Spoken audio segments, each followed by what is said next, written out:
अस्सलाम वालेकुम दोस्तों, मैं आपका मेज़बान राय मुदस्सर नूर खरड़। तो आज हमारा टॉपिक है, मैं ना कुछ लोगों की बातें सुन के ना मतलब ये मेरे माइंड में आया है। तो एक बुज़ुर्ग थे, उन्होंने मुझे एक कहानी सुनाई है। तो कल मैं बैठा हुआ था उनके पास, तो मैं कह रहा था मुझे ऐसे कुछ लोग कहते हैं, मैंने ये चैनल बनाया है और मतलब ये मतलब सोशल मीडिया पे कुछ लोग मुझे ऐसे कहते हैं, कुछ ऐसे कहते हैं। उन्होंने कहा कि बेटा, किसी की बात का बुरा नहीं मानते आप। उन्होंने एक मुझे कहानी सुनाई है। वो कहानी क्या है मैं आपको सुनाता हूँ। बड़ी मज़ाहिया कहानी है। उन्होंने कहा है कि बेटा, एक जंगल में एक गधा और एक चीता थे। दोनों में दो, तो दोस्ती जो थी ना वो काफ़ी हद तक उनकी मतलब गहरी थी। तो एक दिन ना आसमान की तरफ देखते हुए चीते ने कहा गधे को, यार देख आसमान नीला। वो गधा क्या कहता, चल चल।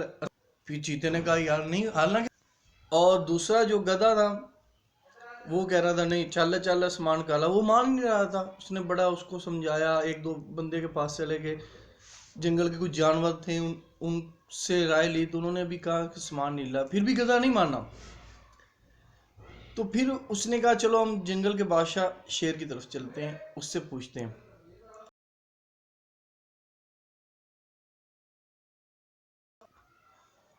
फिर बादशाह के पास चले गए, तो बादशाह को उन्होंने कहा कि आसमान को काला है, आसमान नीला है। और गधा कहता है आसमान, हमें इसका हल बताएं। उसने कहा कि ये ना चीते को जेल में डाल दो। वो चीता हैरान, हालांकि वो सच्चा भी था। मुझे कहावत है, उसने कहा पुत्र लख तू सच्चा है, लेकिन तू वेख, तू जड़ा है ना मतलब मोढा किंदे ना ला रहा, तू बहस किंदे ना कर रहा, खोते ना।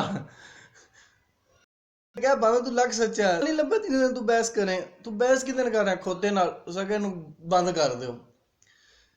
हम हर किसी के साथ मिलम लोग होते हैं, वो बहस जो है ना उनसे बंदा करे ही ना। बहस करने से क्या होता है, वो अगर हार मान जाए, हजरत अली रजी अल्लाह ताला अन्हु का कौल है कि जो कम इल्म जाहिल है उससे आप बहस करेंगे, तो अगर मुबासा किसी के साथ आप अगर करते हो, किसी के साथ बहस करते हो, तो कम इल्म लोग जब वो उसमें हार ना, तो फिर वो आपके दुश्मन बन जाते हैं। तो दीन भी हमें ये सिखाता है। तो फिर बुजुर्ग की बात मुझे बहुत अच्छी लगी, मैंने अप्रिशिएट किया और फिर मैंने कहा चलो ठीक है। उन्होंने कहा बेटा, हर किसी के साथ जो आप बहस नहीं कर सकते हैं। तो ज़िंदगी जो है एक चलती फिरती एक गाड़ी है। मतलब ये मुख्तलिफ पहियों से मिलकर चलती। माँ बाप का एक पहिया होता है, एक खुद पहिया आप हो जो चला रहे हो, एक पहिया आपके रिलेटिव और बहन भाई वगैरह होते हैं, और एक वो होता है जो फिर आपके साथ आके जुड़ता है, जो आपकी वाइफ की शक्ल में। ये गाड़ी चलती है। तो ज़िंदगी में उतराव चढ़ाव आते रहते हैं। लोग, हर बंदा ये नहीं कह सकता कि आप अच्छा कर रहे हो। कोई बंदा भी नहीं कहेगा कि आप अच्छा कर रहे हो। मतलब कुछ लोग इसमें कुछ बुरा मानेंगे, तो किसी की बात का माइंड नहीं करते। तो अल्हम्दुलिल्लाह जो इंसान को ज़िंदगी में मिला ना, उसमें खुश रहना चाहिए। पता नहीं अल्लाह ताला ने उसकी औकात के हिसाब से उसको ज़्यादा दिया हो, और वो इतनी चीज़ जो उसको मिली है वो इसका भी हकदार ना हो, अल्लाह ने फिर भी उसको ज़्यादा दिया होगा। किसके सदके? माँ बाप के सदके, बहन भाइयों के सदके और बीवी के सदके। तो मेरी आज की वीडियो इसलिए थी, मैंने कहा दोस्तों के साथ ये कहानी शेयर करूं। वो बुज़ुर्गों की बात मुझे बहुत अच्छी लगी।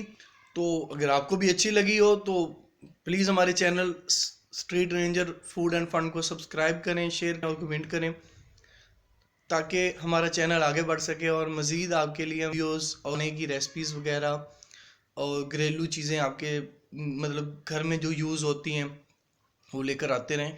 क्योंकि मैंने चैनल इसलिए बनाया भी है, तो इसलिए लोग शायद तो जो है मैंने सिर्फ ये बनाया जो चार घर में बारी में आप अपनी माँ बहन बेटी के साथ देख सकते हैं। उनके लिए खाने का मतलब मुख्तलिफ चीज़ें, कुछ मतलब ऐसी चीज़ें, कुछ अच्छी बातें, इंसान बदल जाए और अल्लाह ताला मुझे उस चीज़ का अजर दें। कोई चीज़ मेरी बुरी हो, मैं माजरत ख्वाह हूँ। तो फिर भी हमारे चैनल को सब्सक्राइब करें, शेयर करें और लाइक करें। Thank you.